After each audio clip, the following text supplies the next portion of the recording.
पुण्यामध्ये 30 आणि 31 तारखेला AVGC XR एक्सपो आपण करतो आहे आणि याच्यामध्ये साधारणपणे 35 कंपनीज पूर्ण भारतातून येणार आहेत, ज्याच्यामध्ये रेड चिलीज झाला, NYVFX वाला झाला, स्टुडिओ 3 झाला जो अमेरिकेचा खूप मोठा स्टुडिओ आहे, आणि रिलायन्स ॲनिमेशन झाला, आणि सगळे कॉमिक बुक मेकर्स वगैरे जे आहेत ते येणार आहेत. त्याच्यामध्ये animation, gaming, visual effects, comics आणि एक्सटेंडेड रियालिटी या सगळ्या क्षेत्रातले लोक येऊन आपल्या मुलांना आणि त्यांच्या पालकांना माहिती देणार आहेत की या करिअर्समध्ये काय काय आपण करू शकतो. आणि आत्ता महाराष्ट्राचा जो AVGC XR पॉलिसी आहे आणि क्रिएट इन इंडिया मिशन जी आहे नॅशनल लेवलवरती, आणि कॉन्टेंट क्रिएशन लॅब्स ज्या बनणार आहे त्याच्या पार्श्वभूमीवरती आपण हा कार्यक्रम घेतो आहे. याच्यामध्ये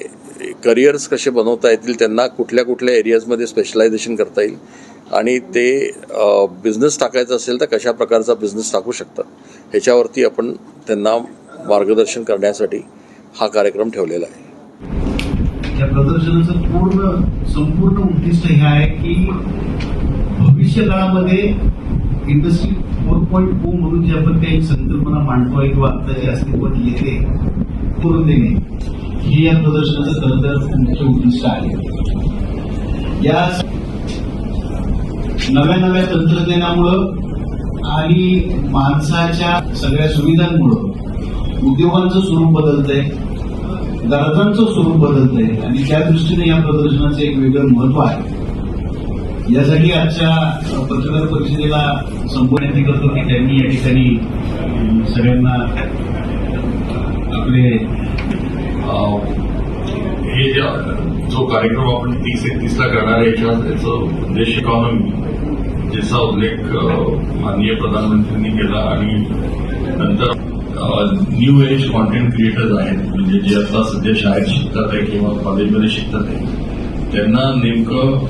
कॉन्टेंट क्रिएशनमध्ये आणि हे करण्यासाठी स्टुडिओजमध्ये कुठली ऍक्टिव्हिटी होते आणि काय ऍक्टिव्हिटी होते ह्याच्याबद्दल माहिती देण्यासाठी हा उपक्रम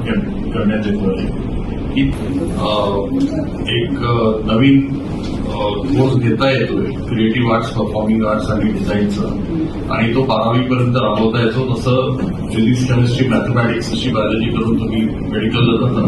कॉमर्स कोर्स करून तुम्ही जसे कॉमर्स स्ट्रीममध्ये जाता,